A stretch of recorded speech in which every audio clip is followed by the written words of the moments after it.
David Swanson. He is a spokesman on Syria for the UN Office for the Coordination of Humanitarian Affairs. He joins us live from Gaziantep on the Turkish-Syrian border. Hello to you. Thanks very much indeed for being with us. First of all, your sense of helplessness, just describe that now that UN attempts to get aid into Syria have been suspended because of that terrible event yesterday.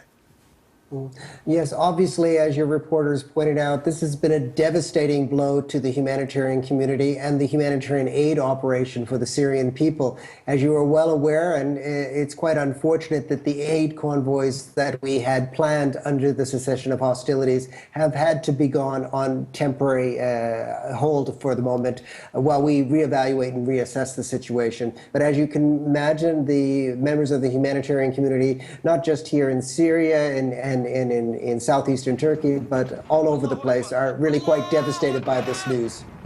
To be clear, this convoy had the required permissions from the Syrian authorities in order to head to Aleppo. There's no mistake about that. Absolutely. Like all interagency humanitarian convoys that we work with, these convoys are well planned. They're logistically planned out well in advance, often a month or 2 months in advance. The food assistance or whatever assistance is inside is approved by the Syrian authorities. The opposition forces that are working in the area are also duly notified of what's actually happening, and the entire route is planned out. On top of that, the convoy itself is clearly identified as a humanitarian convoy. So there's no by chance that this was accidentally hit. It is something that the fact that this was attacked is absolutely atrocious. And if it is determined that this humanitarian convoy was actually deliberately targeted, as the Undersecretary pointed out, this could well prove to be a war crime.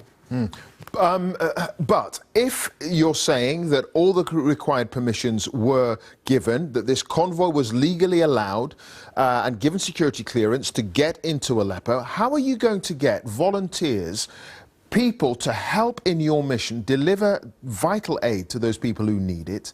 How are you going to get those people to come forward if they're simply not going to feel safe?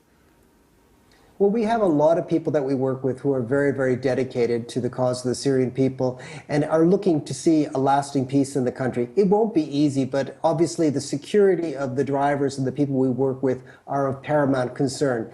As we want to proceed with this as soon as possible, we will have to do things on a case-by-case basis. So things have to move forward, but we're going to have to move cautiously forward in the days ahead. You don't think there's anything else, any more that could have been done as regards this convoy yesterday?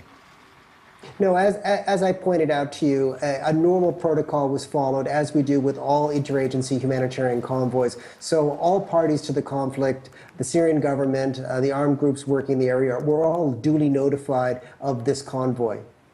All right. OK, thank you so much for joining us. Thank you very much indeed. We're going to go back to the United Nations General Assembly. This is the leader of Fiji, and he is speaking before Theresa May. We're expecting Theresa May to give her speech to the Assembly quite soon. Mr. President.